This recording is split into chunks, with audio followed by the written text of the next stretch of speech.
चलिए आज के इस विश्लेषण में सीधे उस भ्रामक जाल की गहराई में उतरते हैं जो जयपुर के सवाई मानसिंह स्टेडियम में बिछा हुआ है। कागजों पर देखने पर या बाहर से सुनने में तो ये मैदान बल्लेबाजों के लिए किसी जन्नत से कम नहीं लगता है ना, लेकिन असल में इसके भौगोलिक और भौतिक रहस्य कुछ ऐसे हैं जो एक बहुत ही खतरनाक और भ्रामक जाल बुनते हैं। ये मैदान जितना सीधा और सपाट दिखता है, इसकी हकीकत उससे कई ज्यादा पेचीदा है। पहली नजर में हर किसी को यही लगता है कि यहाँ तो गेंदों की बरसात होगी और वो लगातार सीधे स्टैंड्स में जाकर गिरेंगी। लेकिन जब हम इस 22 गज की पट्टी के असली फिजिक्स को समझते हैं तो कहानी बिल्कुल पलट जाती है। ये एक ऐसी पिच है जो लिटरली बल्लेबाज के बैट से स्पीड को चुरा लेती है। हाई स्कोरिंग होने का सिर्फ एक भ्रम पैदा होता है, जबकि असल में ये चुपके से बल्लेबाजों के लिए एक खतरनाक जाल बिछा रही होती है। अब ये इल्यूजन या भ्रम पैदा कैसे होता है? शुरुआत में जब गेंद एकदम नई और शाइनी होती है तब तो ये बैट पर मक्खन की तरह आती है, एकदम फास्ट पेस स्टार्ट मिलता है। लेकिन जैसे जैसे खेल आगे बढ़ता है और गेंद पुरानी होने लगती है, पिच का असली रूप सामने आता है। ये काफी सूखी और दरारों वाली पिच है। जैसे ही गेंद अपनी चमक खोती है, ये सूखी सतह एक्टिवली गेंद को पकड़ना यानी ग्रिप करना शुरू कर देती है। चलिए देखते हैं कि ये पूरा ट्रैप कैसे सेट होता है। ये एक पूरी स्टेप बाय स्टेप प्रोसेस है। पहला, गेंद अपनी वो ओरिजिनल चमक खो देती है। दूसरा, ये सूखी और दरार वाली पिच उस पुरानी गेंद को एकदम मजबूती से जकड़ लेती है। और फाइनली इसका असर यह होता है कि गेंद की पेस यानी गति जबरदस्ती कम हो जाती है। एक ऐसा जाल जिससे निकलना वाकई बहुत मुश्किल है। जरा इसके पीछे का गणित समझते हैं कि ये कितना खतरनाक है। मान लीजिए एक स्पिनर 80 किलोमीटर प्रति घंटे की रफ्तार से गेंद फेंकता है। टप्पा खाने के बाद उस ग्रिपी सरफेस की वजह से स्पीड अचानक गिरकर 77 या 78 किलोमीटर प्रति घंटे रह जाती है।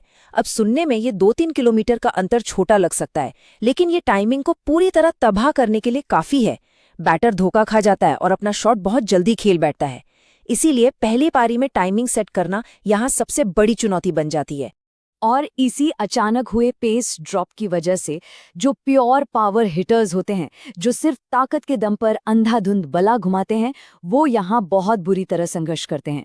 लेकिन दूसरी तरफ यशस्वी जायसवाल, ध्रुव जुरेल, मिचेल मार्श और ऋषभ पंत जैसे टेक्निकली साउंड बैटर्स यहाँ अपार सफलता पाते हैं, क्योंकि वो सिर्फ पावर पर डिपेंड नहीं करते। वो गेंद का वेट करते हैं, ठोस तकनीक अपनाते हैं और सही टाइमिंग का इंतजार करते हैं।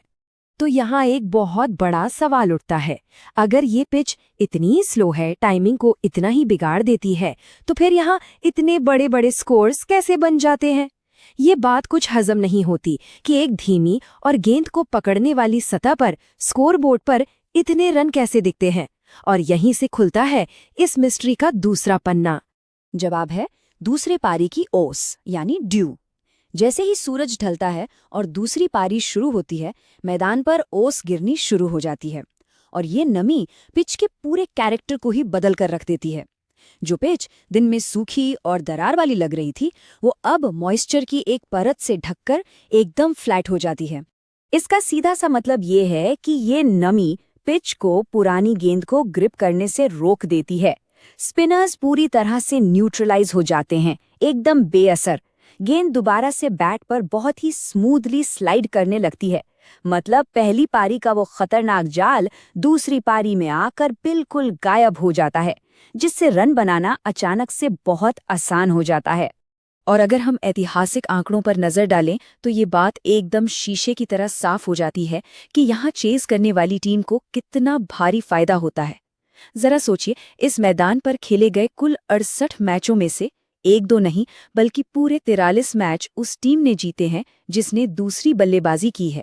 डेटा खुद गवाही दे रहा है कि यहाँ पहले बल्लेबाजी करना अपने आप में कितना बड़ा नुकसान है। अब चूंकि सबको पता है कि बाद में बैटिंग करना आसान हो जाएगा और 78 से 80 मीटर की बाउंड्रीज भी आसानी से क्लियर हो जाएंगी, तो पहले बैटिंग करने वाले कप्तान पर एक अलग ही लेवल का साइकोलॉजिकल प्रेशर आ जाता है। उन्हें पता होता है कि सेफ फील करने के लिए भी स्कोरबोर्ड पर कम से कम 225 रनों से आगे जाना ही होगा। हाल ही में यहाँ 225 और 228 जैसे विशाल टारगेट्स भी सक्सेसफुली चेस हुए हैं, तो 200 का स्टैंडर्ड स्कोर तो यहाँ बिल्कुल भी सेफ नहीं है। इसी वजह से पहले बैटिंग करने वाली टीम को ना चाहते हुए भी बहुत ज्यादा रिस्क लेने पड़ते हैं और अक्सर इसी दबाव और फालतू रिस्क का नतीजा होता है एक भयानक बैटिंग कोलैप्स।